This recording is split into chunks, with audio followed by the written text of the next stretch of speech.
Hello everyone, this is teacher Mahari. Today we are going to discuss about verb, right? verb ባጭሩ በድርጊት የሚገለጽ ቃል ማለት ነው። ኦኬ ባጭሩ ስንገልጸው አን አክሽን ወርድ ማለት ነው። ሶ የተወሰኑ ነገሮችን እንይ። ስሊፕ፣ ኢት፣ ድራይቭ ሌሎችንም መጥቀስ ይቻላል።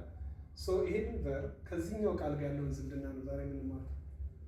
ሶ ይሄ ቃል ሌት አስ በረጅሙ ሲጻፍ ባጭሩ ሲጻፍ ደግሞ ሌትስ እንላለን ማለት ነው። ሶ ለስፖክን እንግሊሽ ፕሪፈር የሚደረገው ባጭሩ ስንጠቀምበት ነው። ሌትስ ብለን ነው የምንጠቀመው።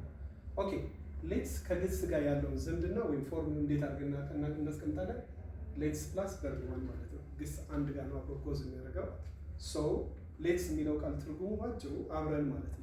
ከሆነ ሰው ጋር የሆነ ነገርን ለማከናወን ስንፈልግ ምን እንላለን? ሌትስ እንላለን። ኦኬ ሌትስ እናስቀድምና ከዛ ድርጊቱን ነው። ሶ አብረን የሆነ ነገር እናድርግ ለማለት ስንፈልግ ሌትስ ብለን ከዛ ድርጊቱን ነው የምንገልጸው ማለት ነው። ለምሳሌ ከወንድሜ ጋር የሆነ ቦታ ለመሄድ ባስብ ሌትስ ጎ እንለዋለን።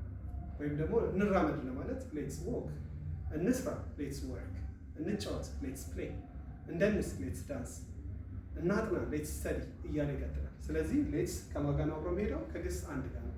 ኦኬ የተወሰኑ ኤግዛምፕሎችን እዚህ ጋር ልስጣችሁ። ሌትስ ራይት የሚል ነገር አለ እዚህ ጋር። ሌትስ ራይት ስንል እንጻፍ እያልኩ ነው። ሌትስ ኢት እንብላ፣ ውጪ እንብላ ለማለት ደግሞ ሌትስ ኢት አውት። ኦኬ ውጪ ማለት ከቤት ውጪ ወይ ሬስቶራንት ወይ ሆቴል ውስጥ። እቤት እንብላ ሌትስ ኢት ኢን። ኦኬ ኢት አውት እና ኢት ኢን በጣም ሳብጀክቲቭ ነው። ለምሳሌ ሆቴል ለሄደን ኢት ኢን ኦር ኢት አውት ቢሏችሁ ምን እያሏችሁ ነው? ኢት ኢን እዚህ ነው መብላት የምትፈልገው ወይስ ቤትህ ነው እንደማለት ነው። ከሆቴል ውጪ ከሆነ ሌትስ ኢት አውት ስንል ከቤታችን ውጪ ብለን ነው እያሰብን ያለው። ኢት አውት ማለት ፍሬዛል ቨርብ ውስጥ ወይም ውጪ እንብላ እንደማለት ነው። ኦኬ ቴንክ ዩ ፎር ዋቺንግ። እናመሰግናለን።